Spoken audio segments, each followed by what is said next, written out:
America is back and doing really well, but we still have a major challenge that must be urgently addressed because no country can be great without fair and honest elections.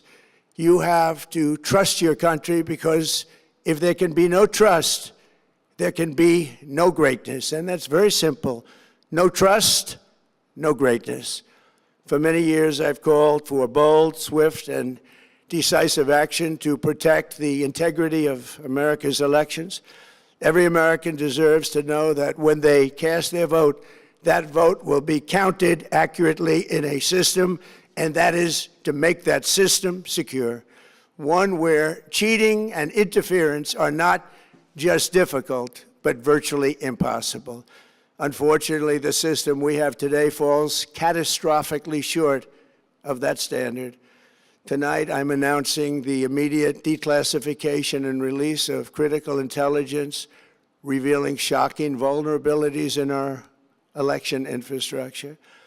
This evidence shows that the election system we have dangerously exposes and really exposes like levels never thought possible to hacking, exploitation, and foreign interference. Just as disturbingly, this vital information has for many years been covered up and hidden from you, the American people, our beautiful, our great American people. But that all changes right now.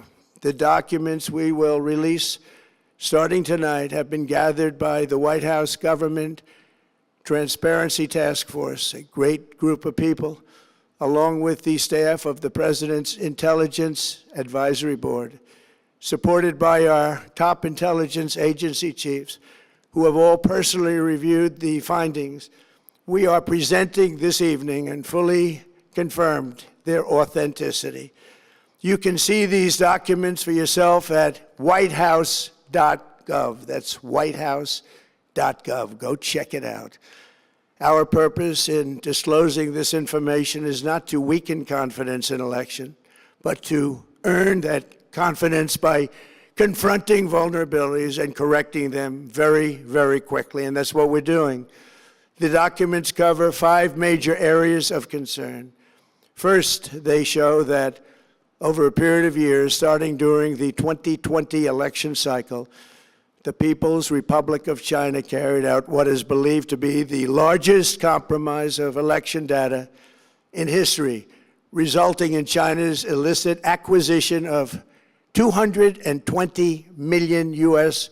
voter files. That information includes names, addresses, phone numbers, political party preferences, and other sensitive data that would be needed to register to vote and engage in other nefarious activities, which is exactly what was happening. This data loss presents an unprecedented election security nightmare. The intelligence even shows that China assigned a data exploitation unit specifically to this new project. Compounding the travesty, the second set of documents we are releasing reveals that members of the deep state, very, very famous group of people, in many cases, in our intelligence agency work to actively suppress and downplay information about the extent of China's sinister election meddling, covering it up from both the president and the American people like nobody thought was possible. U.S. spy agencies began learning about the compromise of voter registration files in 2020 when they discovered that tens of millions of voter data, think of that, tens of millions of voters' data in 18 states have been bought, stolen, or hacked by China.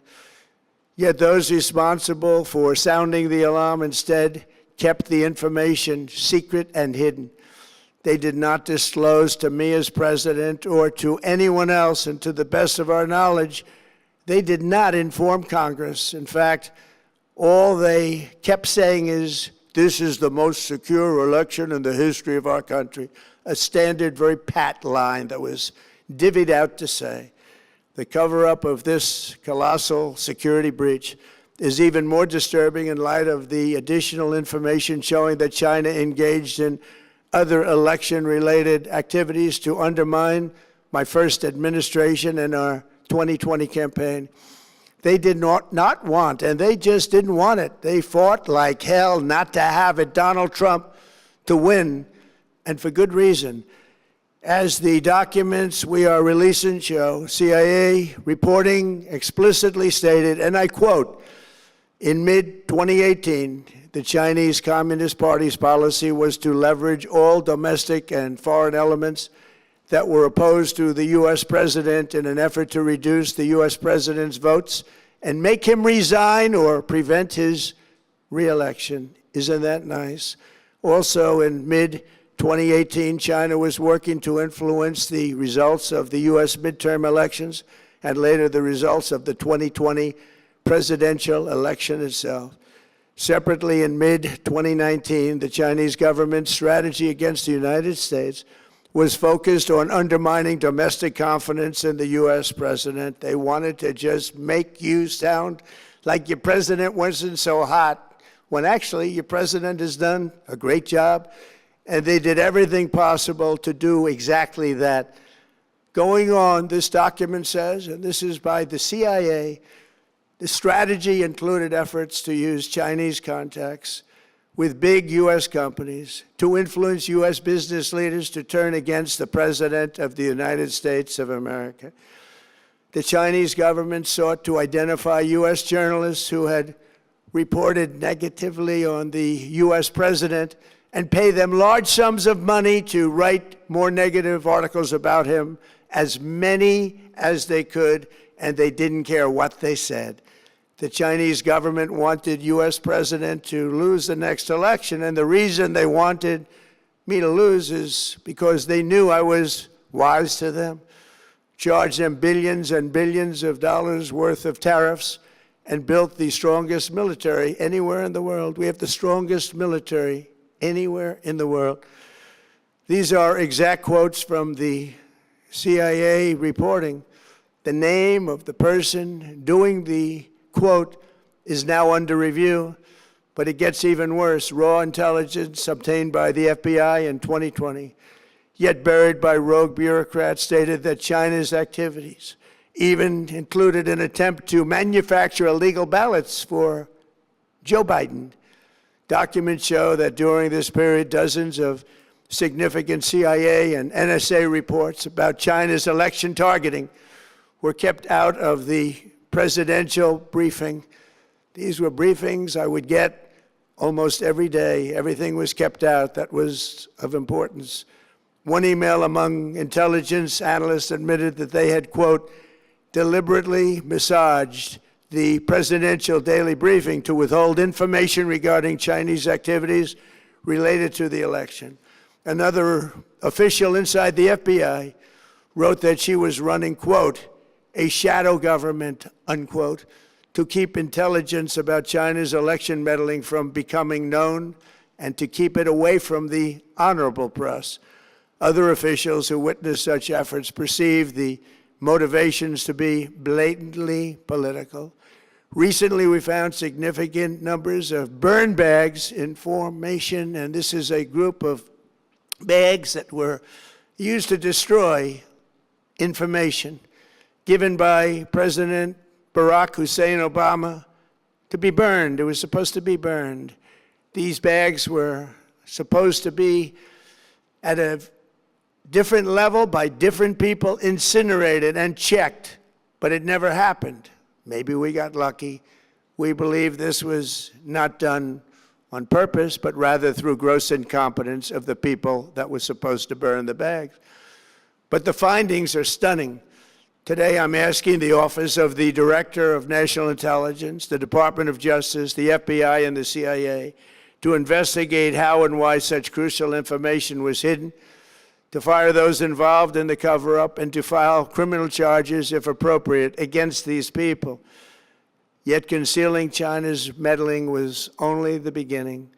The third set of documents we are releasing proves that for many years, Americans were blatantly lied to about the security of our election infrastructure, including electronic voting machines and ballot counting systems, dishonest, almost all. They're vulnerable and they're easily compromised, and people within our government knew that. Tonight, we're publishing a series of previously classified U.S. intelligence community assessments and other reports proving that our government has long known these machines are extremely exposed to attack. As one assessment states, we judge that the United States adversaries, including at a minimum Russia, China, Iran, North Korea, as well as non-state groups, have the capability to compromise U.S. election infrastructure. That's unquote, but that's some statement, isn't it? Made by supposedly great patriots of our country.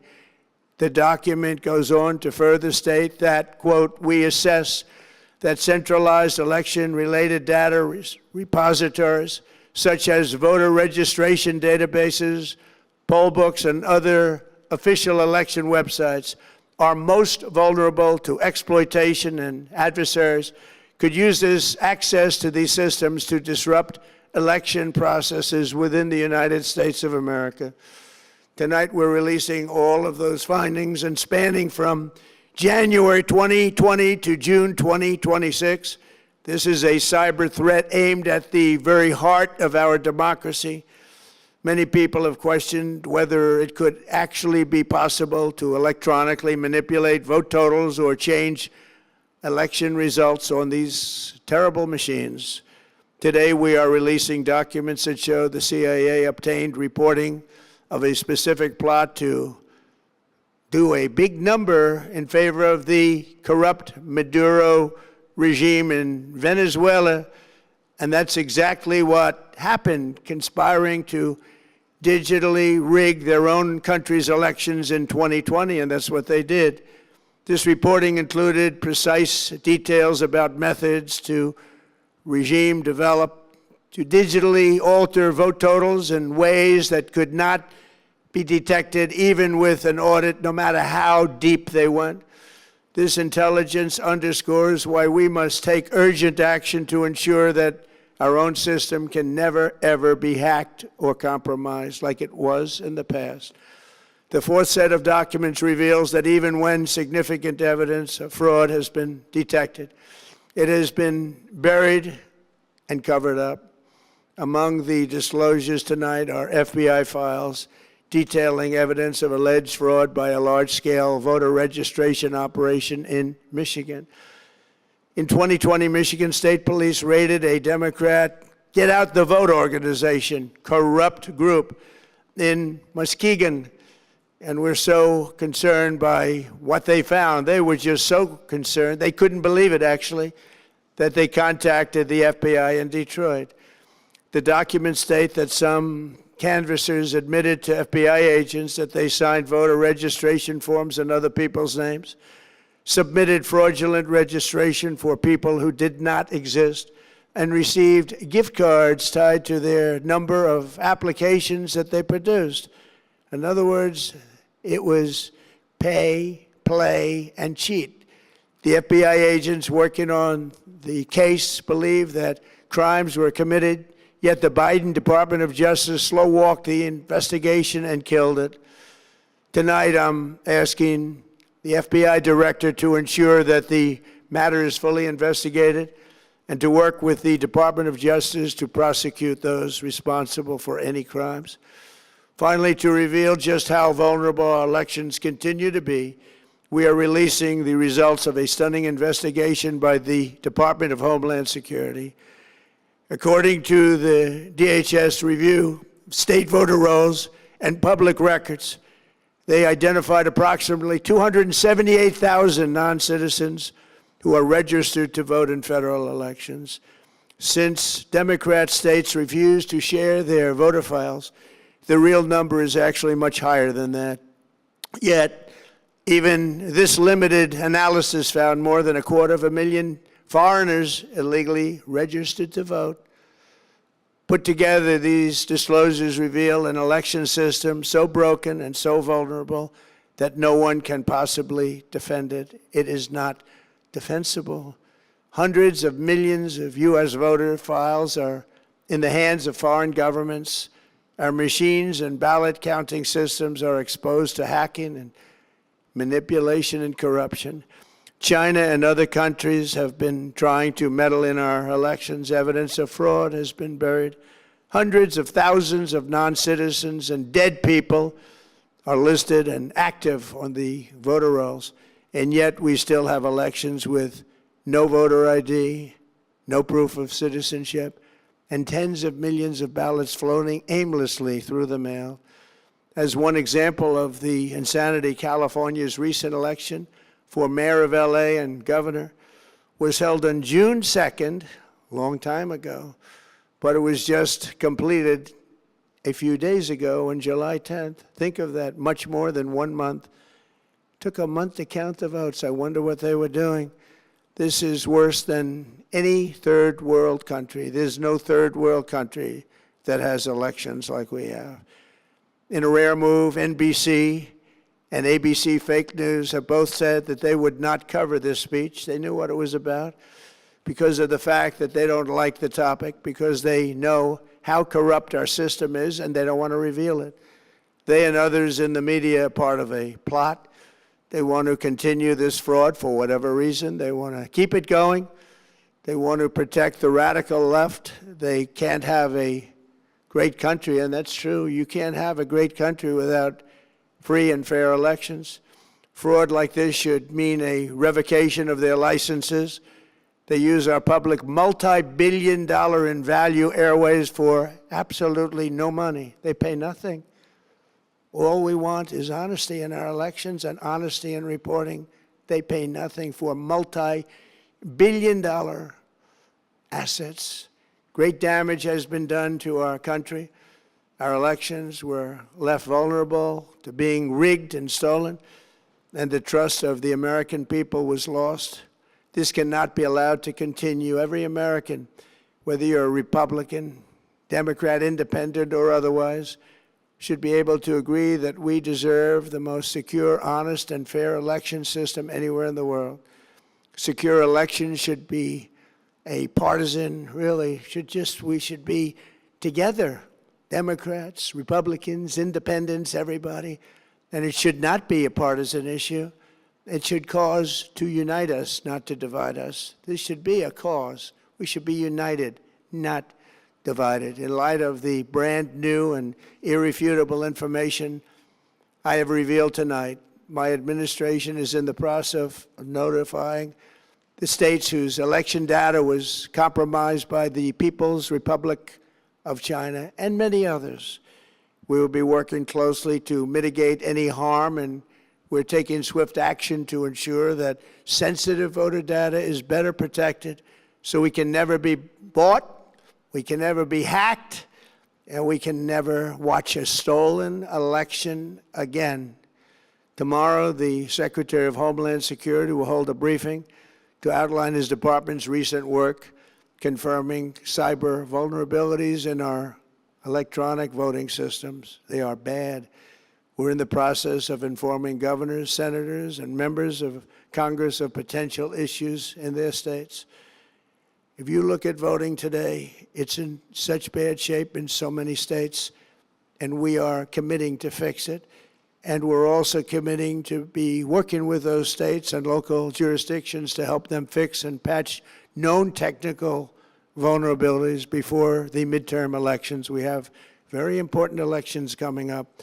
We want those elections to be honest. I've also ordered DHS to notify every state about non-citizens on their voter rolls and direct them to remove all ineligible voters from the lists immediately. But most importantly, addressing this crisis of election security demands that Congress must pass the Save America Act. How easy is that to do unless you want to cheat? The only reason you wouldn't do it is you want to cheat because your policies are so bad and your candidates are so pathetic that you can't get away or can't get elected any other way. This landmark bill requires that all voters must show photo voter ID. How simple is that? Could I have your photo, please? Photo voter ID. All voters must provide proof of citizenship. Are you a citizen of our country, please? And hopefully there will be no corrupt mail-in ballots, which if you watched California and so many other places, mail-in ballots are inherently corrupt. So you would have no mail-in ballots except for illness, disability, military deployment, or travel if you're going away on business or vacation. These reforms are urgently needed to stop the vulnerabilities that I've mentioned. To all Americans, I ask you to pick up your phone tomorrow, call your representatives in the House and Senate, and demand that they pass the Save America Act without delay. Together we will restore faith and confidence in our country, and we will be bigger, better, and stronger than ever before. Thank you. God bless you. God bless our great military. And God bless America. Thank you very much.